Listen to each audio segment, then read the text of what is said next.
Welcome back to Solo Marvel Champion. Today I'm continuing my NeXt Evolution campaign with Juggernaut.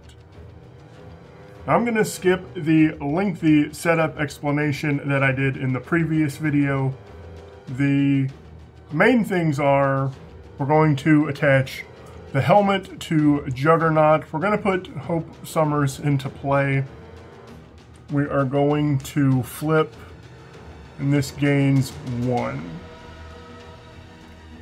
When Juggernaut is revealed, you place a counter on him, a momentum counter, and he gets tough. When we get to campaign setup, for each of these we have earned, we put into play, and for each in play, Juggernaut gets an additional momentum counter. I am going to go for Establish Safe House in this scenario, although I'm going to play this one a little bit differently. I'm not immediately going to thwart that off. Another part of setup in the campaign, we are going to shuffle these together and then put randomly one in play face down as an encounter card.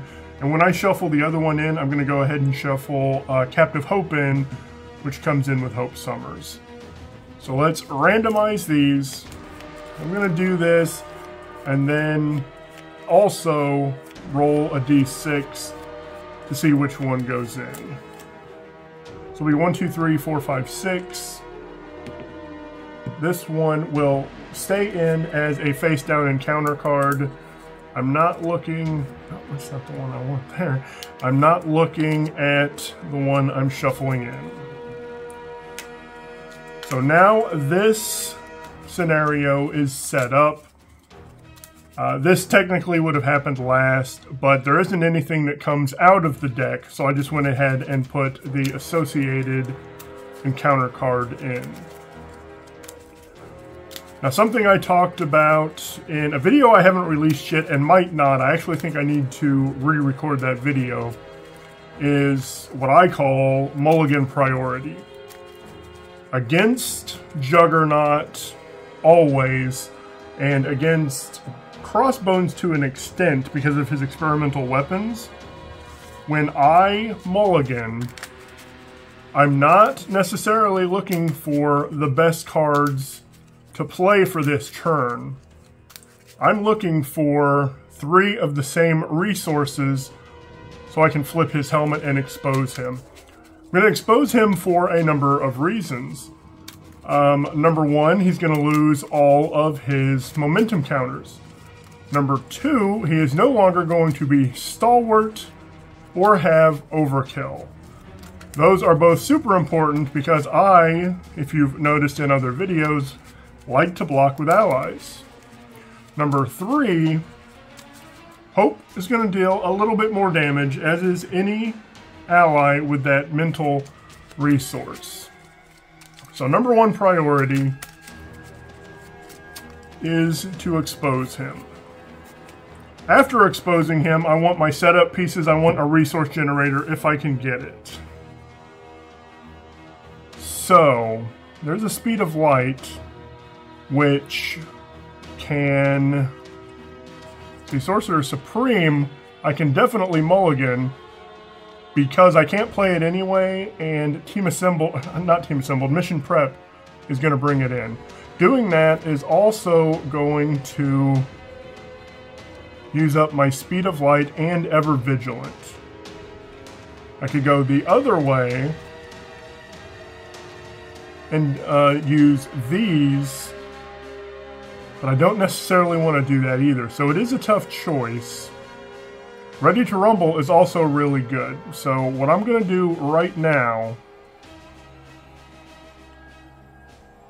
I'm going to mulligan that, since that is the odd man out, and just take 1. There's a power of all of us.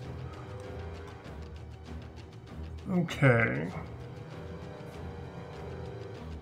This is really tough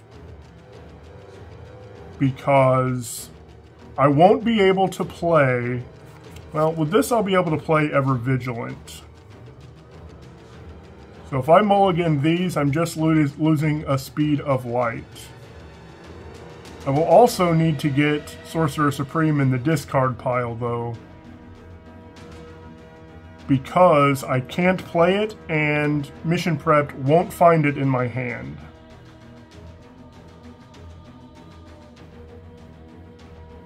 So that's a little bit of a quandary.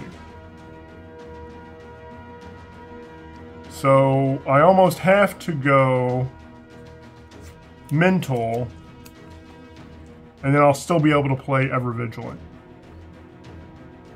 Alright, and that is a hero action. So we're going to go with that. My priority is finding those resources to expose him. So let's flip up, and unlike other games, I'm going right to Gamma instead of Photon. Gamma is going to knock off his tough status. Now, I'm going to mulligan 3 like resources to expose him. It's going to knock off all of his momentum. And like I said, the most important thing, he's no longer stalwart. Hope's going to deal more damage, and he does not have overkill. At this point, we'll go ahead and pop my team assembled and mission prepped. We're going to grab Sorcerer Supreme out of discard. I now have a 6-card hand size while in hero. And since our good friend up there, Juggernaut, is no longer stalwart, wow, right at the top, Mockingbird is going to come in and stun him.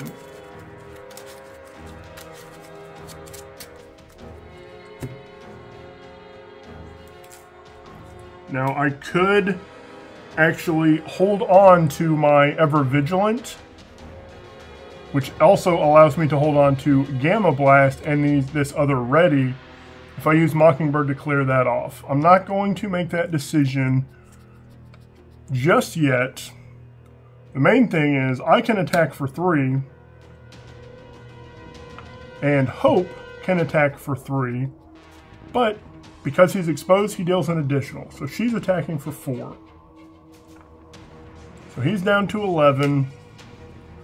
And I need to decide if I want to hit for basically 4 more.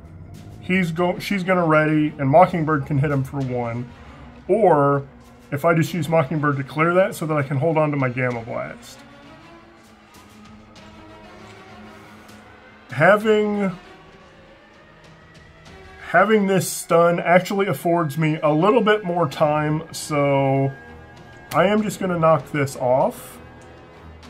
I'm also, she should be exhausted, I'm also most likely going to block with Mockingbird no matter what happens, because if this is a Creeping Willow, it has Quick Strike, but if this is Black Tom, he brings in a Creeping Willow who has Quick Strike. So I do have her for a block for a Creeping Willow. I'm just not sure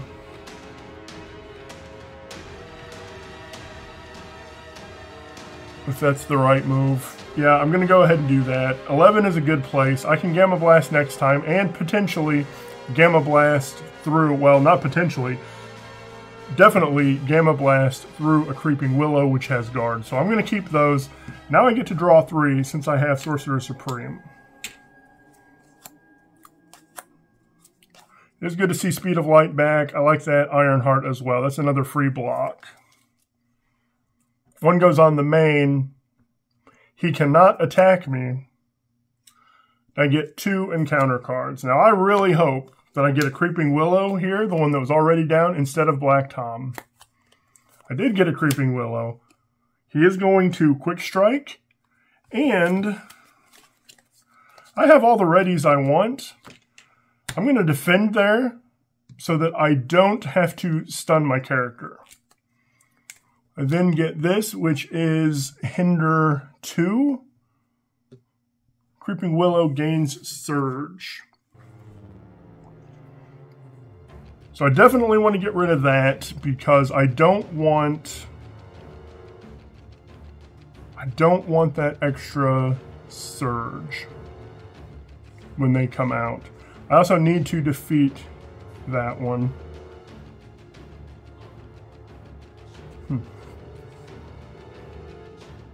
Also, if I change to Photon now, I can't overkill with Gamma Blast because I'll shift back to Gamma Blast. So let's use what doesn't kill me. Boy, I had to use both of those. And I'm not going to get to Gamma Blast if I do that. That's fine. Let's use both of those for Ever Vigilant. Ever Vigilant is going to ready me. Remove threat. I'm going to attack for 3. Get rid of that guard. Hope is going to attack for 4. And now I'm in a situation...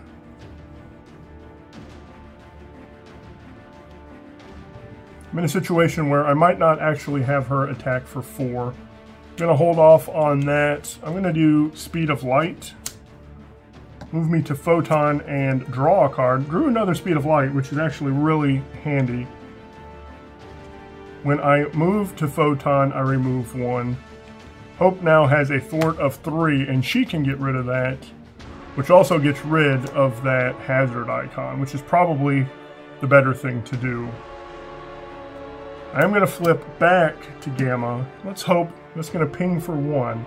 Let's hope this is a double. It's not a double. That Ready to Rumble is really good too. I'm going to play that Ready to Rumble. Alright, let's ready and draw back. I didn't use Mockingbird. Let's go ahead and use Mockingbird to deal 1 more damage. She's going to block for me anyway, because he no longer has overkill. 1, 2, 3, 4, 5. I do have a couple Gamma Blast. It is really important, in my opinion, against Juggernaut to do your building during stage 1. I would really like to have at least 1, if not 2, generators on the board, so that when I push him, I can immediately re-expose him, because when he goes to stage 2, that flips back. So build support is kind of important here. So we'll just see what happens. Actually, I could play it and still clear it, I think, if I wanted to. 1 goes on the main. A Juggernaut is going to attack for 2, 3, 4, 5. Mockingbird is gone. Let's get a bad card, and hopefully it's not terrible. Villain attacks me. I'm fine taking an attack because I do have another What Doesn't Kill Me. And I can heal whatever damage he gives me. It's 2, 3. Deal 1 damage to an ally I control. That is never good. But I take 3.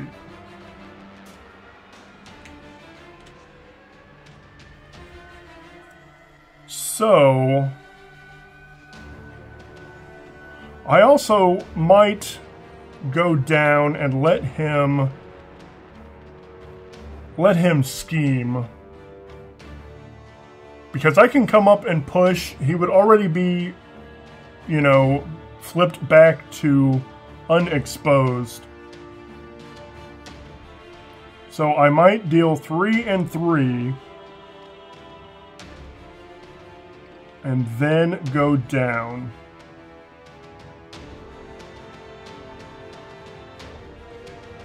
Let's think about that. If I need to keep a Gamma Blast,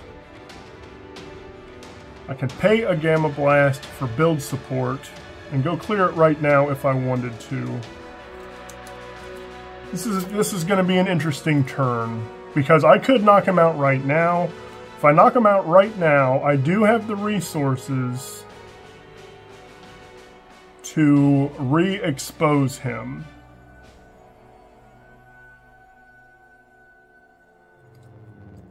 And then he'll get another tough. If I re-expose him, I don't have any other cards. Well, I could No, I'm going to have to use these to ready. So I could, this turn, go ahead and push and re-expose him and not go down. And I think I need to do that. So I'm going to attack for 3.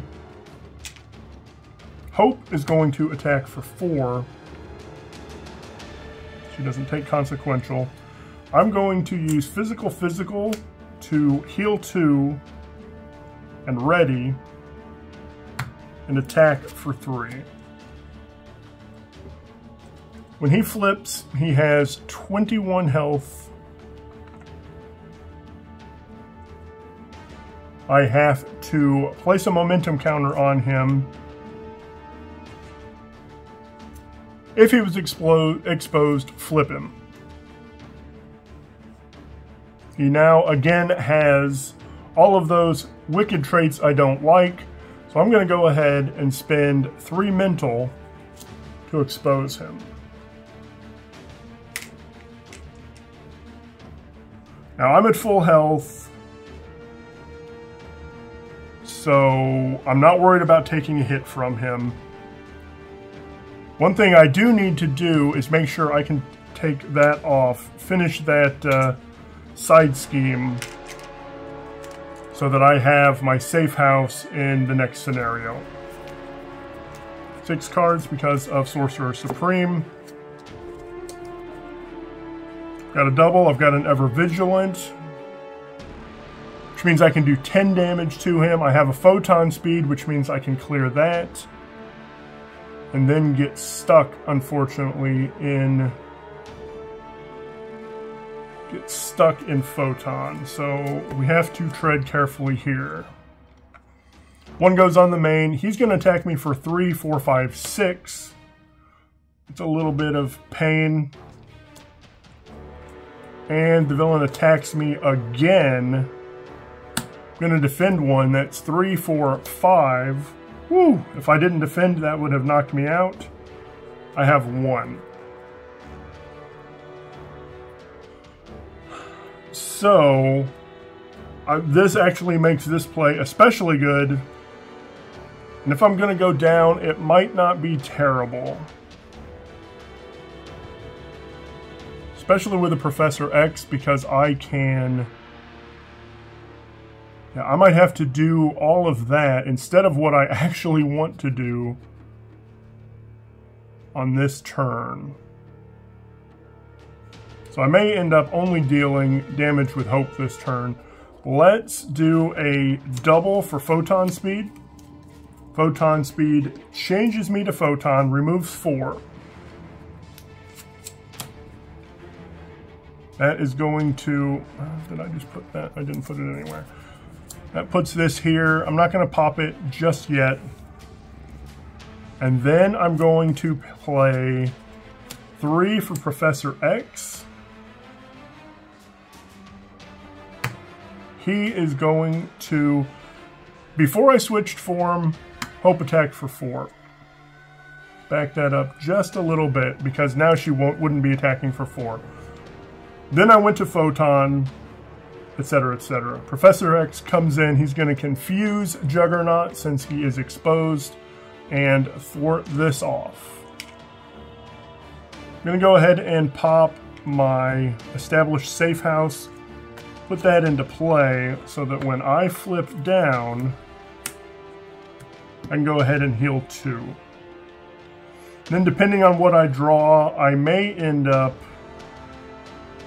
just healing 2 again, plus my recover. That gets me back up to 8, which is pretty good. So let's ready. 1, 2, 3, 4, 5, and 6. I like that energy duplication. That helps me pay for Gamma Blast. I might not even... I could do 6, 10, 17, which is exactly where he's at right now, if I don't get a guard minion. So without a guard minion, I have lethal in my hand. 1 goes on the main. He cannot scheme because he was confused, which means this doesn't flip. One bad card which might flip him. There's Black Tom, and Black Tom comes in with a Creeping Willow. I know I should not have even said that. Now he's not going to quick strike me because I am in Alter Ego. I'm going to get him down to 3 health.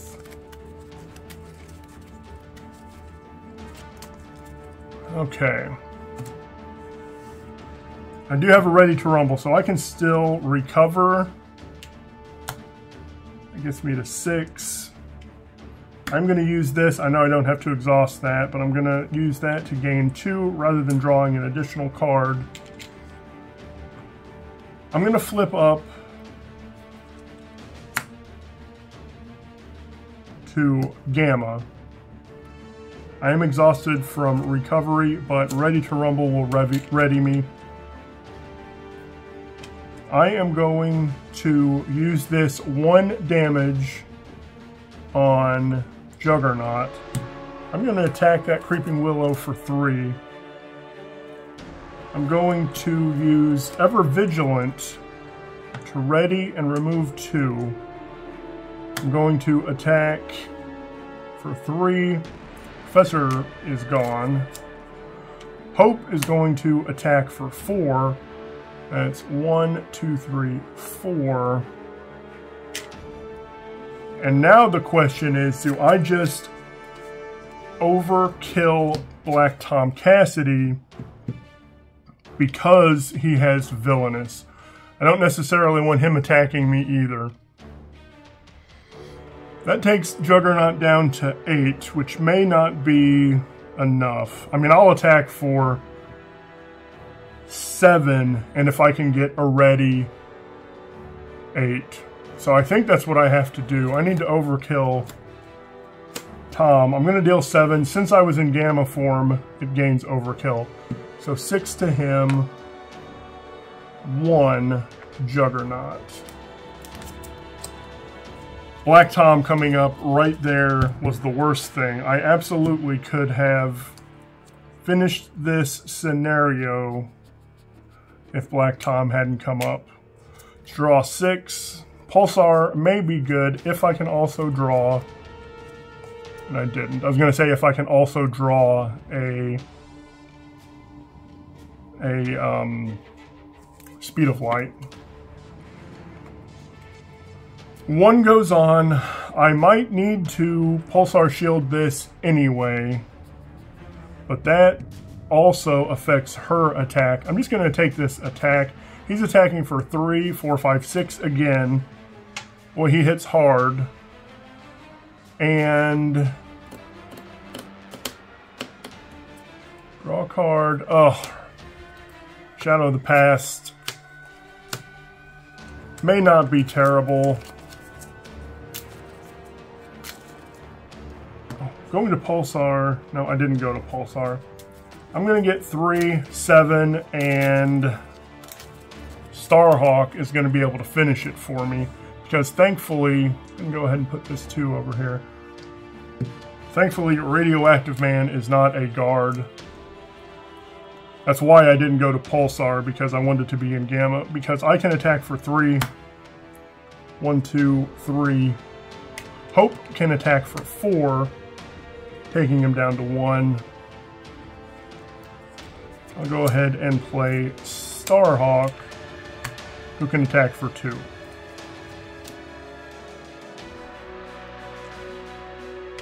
So that was Juggernaut. Definitely a much easier matchup than On the Run. One of the reasons I assumed Spectrum would do very good in this campaign is because she can remove threats so easily. She can hit really hard. And because she can do both of those things, that means Hope can do both of those things as well. And I'm going to have Hope going into both of the next 2 scenarios. So that is Spectrum Protection against Juggernaut. I did earn my safe house. I was actually worried that I was going to rush so fast that I wasn't going to be able to do that, but I was able to get that. Going into the next scenario, you may be surprised by the one I take, but I'll explain it when I get there. Thank you so much for watching today, and I hope you have a great day.